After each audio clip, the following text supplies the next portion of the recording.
Alright, so today I want to talk about NEase. That a lot of their games are surprisingly following tradition where it seems like they're changing, but they're not changing. So NetEase is kind of more known. I mean, like for example, Marble Rival, uh, and then there's Substitute Branch. They're a branch under them, but they're still part of NEase, Bad Guitar Studios that made Fragpunk. So it would be fine if these were like games where it was just you play them, enjoy them, but it's just they're doing repeats of their past. So they first joined up with Dead by Daylight Mobile, and once they got more, they took over more the mobile than behavior. It started getting really, it got popular like Marvel Rivals and that. The problem is that it was such a migration of purchasing skins and all that, because what they did was, yes, they made really detailed skins. They made amazing skins. The downside is though, they made it into a gacha thing, so instead of just buying the ones you want, they would just put it, and you gotta keep spending money, and you had to keep spending money on it, and then once you finally got the skin you want, you thought you owned it, right? No, you didn't own it. You only got to use it for 7 days. It wasn't even a permanent unlock. So some people that did it, so trying to get one of their skins they wanted for the Dead by Daylight Mobile, they spent over at least $200, and when they got it, said when you activate it, only 7 days use, and then you lost it. So because once they took over, Dead by Daylight Mobile just decided to shut down, which they're shutting down the 25th. Another game that was made from NetEase, Identify Identify 5, which was a mobile game. So it was just their own version of Dead by Daylight, where you would play as survivors, you'd play as killers, for example, and instead of, like Dead by Daylight had hooks, you would put the survivors in chairs with rockets, and then you send them off if you got caught like twice or 3 times. But anyway, the things cost, there was so much microtransactions, it was ridiculous. And, you thought they would learn from that. So when they're two good games, they're two really popular games that came out, Marvel Rivals that they made, and then their studio, the studio that was connected to them, but a different studio, made Fragpunk. You could see that NetEase's thing is combined to both of them, which is there's so much microtransaction, and it's so ridiculous. Yes, I understand these games are free, but they're so expensive with their things. For example, starting with this one. This one just came out not long ago. It came out March 6th, and it was ready, had so much microtransactions. They had like gacha things where you just rolled, like there were loot boxes, and you kept going to get the thing you wanted, so you spending money there. They had skins that were like prices of Valorant and Marvel Rivals. They were like $20 or $30. It was ridiculous how much they were. You got a membership, which would give you like all the lancers, and some other stuff. But the downside of that was, when people wanted to, play the game for free, they're trying to get you to buy so much stuff, is because, yes, the other stuff was just skins, but when it comes to lancers, the membership, if you bought it, there was like, one of them was $8 a month, and then if you bought the other thing was $12 a month, it would be $99 in total. But it would unlock all the lancers permanently, and so if people don't want to buy the membership, obviously, they want to try to grind for the lancers. The lancers take so long to grind for, because they purposely dang it. They purposely made it take longer to grind just so you would probably buy them instead of just soon, which was ridiculous. And now let's move on to their Marvel Rivals. They do two things in Marvel Rivals NetEase that are so not enjoyable.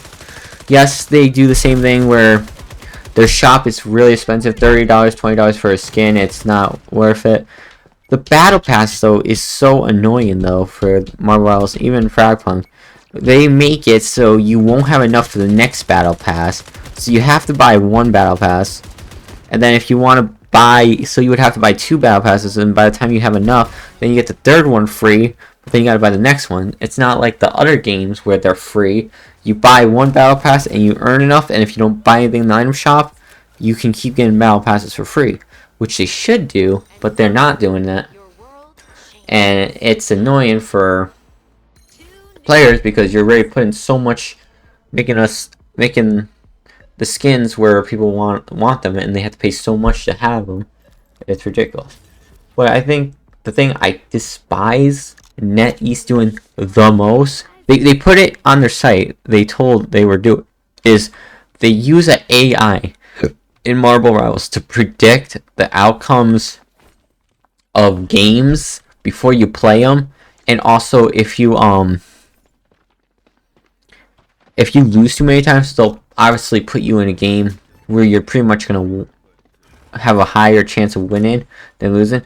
But the rank system is so messed up because when you look at normal rank systems that are really, none of them are perfect ever rank systems, but like other games like Overwatch, even Fortnite, Rainbow Six Siege, when you finish the season, let's say if you get max rank, you'll get pushed back down 2 or 3, so you won't go back to bronze. They set Grandmasters and everyone back to bronze, which is a bad idea because their main purpose, they said they wanted to work on competitive, I mean not competitive, more fun, which would be casual, but you're putting the competitive players that want to play competitive in bronze with the other ones, so people will get stuck in bronze and silver. Like, I've seen a lot of people I understand people getting stuck, in,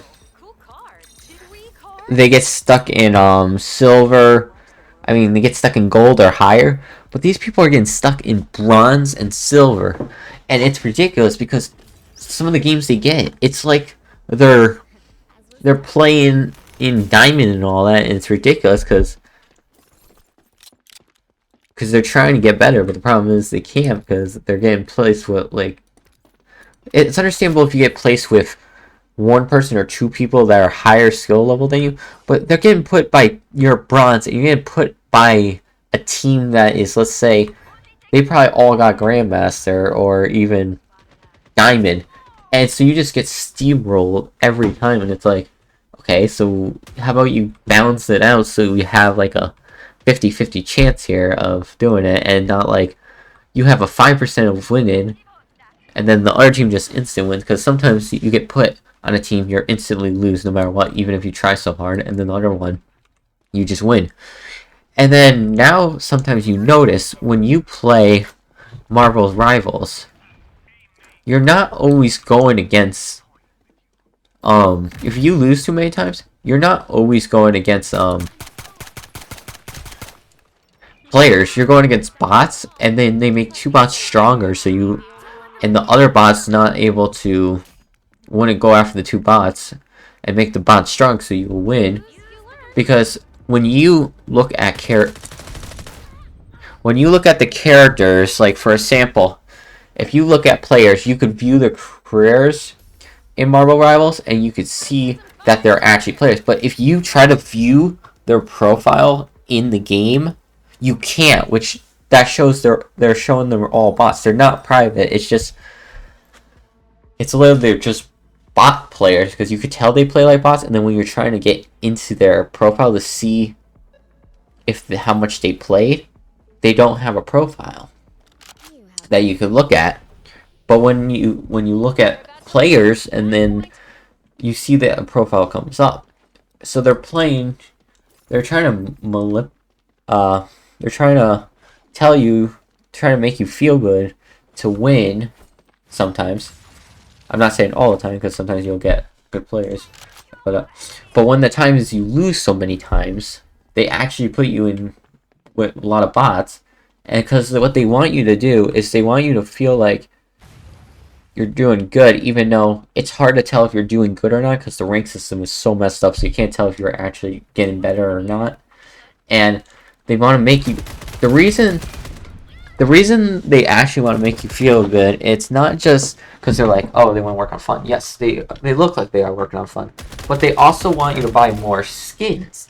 And if you get mad at the game or you get stressed at the game, you're gonna stop playing. So if they see you're losing, they don't want you to get stressed, so they'll try to make your games easier so you can win. And if you win, you're more likely to spend money. So this is why I'm not gonna lie, Marble Rivals and Frag Punk are fun games to play, but the way they do microtransactions and the way Marble Rival rank is, it's I don't like how NetEase runs their rank in Marble Rival. I'm still thinking what they should do if they want people to have fun, and a lot of people are getting stressed out because you try to get the rank skins and they can't get them because they're usually getting stressed out and all that. They should put the rank skins in casual or rank, and basically what you have to do is if you play like 100 games or something, you'll unlock the rank skins. That would be easier for the casual players, and they won't leave, and you won't have to leave the competitors out because the competitors will still get like the nameplates exclusive if they get that rank, and they could play in money tournaments. So the skins would be for casual and rank, but everything else, like the nameplates, the crests, like how we have before, plus the tournaments, you have to get a certain rank. That's what I think they should do. Because right now, I'm not really... And it's very easy. There are people noticing. It's not the best kind of thing to try to make people think they're leaning or playing with adding bots, because I mean, yes, if you were trying to get it fun, but it seems like they're more trying to get you to buy stuff than have fun. But overall, again, Marble Rival and Firepunk's fun games to play. I just don't like how they're running Marble Rivals. I don't like how they're running the rank, and for Frag Punk, I don't like so many microcrunch. Like, the shop and the battle pass is one thing, because, like, all free games have that. But they have memberships. They have gotcha loot boxes. It's like, no, don't start that path. We saw what happened with Dead by Daylight Mobile. It got closed down because they started doing all that stuff like that. And just to know that if you pay attention to their prices and they're saying you're getting discounts, like in bundles and that, you're not getting discounts. They're making it look like you're getting a discount, but sometimes you're not getting a discount, because if you notice, like, it says $5, you get a certain amount of things when you buy in-game currency, but then you have to pay a little extra to actually get the $5 thing, so you're paying a little more than $5 instead of saying, if you're gonna do it, you should put $5.99 in total, including tax, because right now, if you don't say including tax, it's more than $5, so it's kind of showing the wrong price. So they should probably, that part doesn't matter. But overall, I hope they try to figure out a way to fist rank for Marble Rival and do something with the microtransactions with Frag Punk and Marble Rivals, because it's just too much. I know they're trying to, obviously they're trying to make money, but it's the way they're doing it is not kind of right. But overall, until next time, peace out.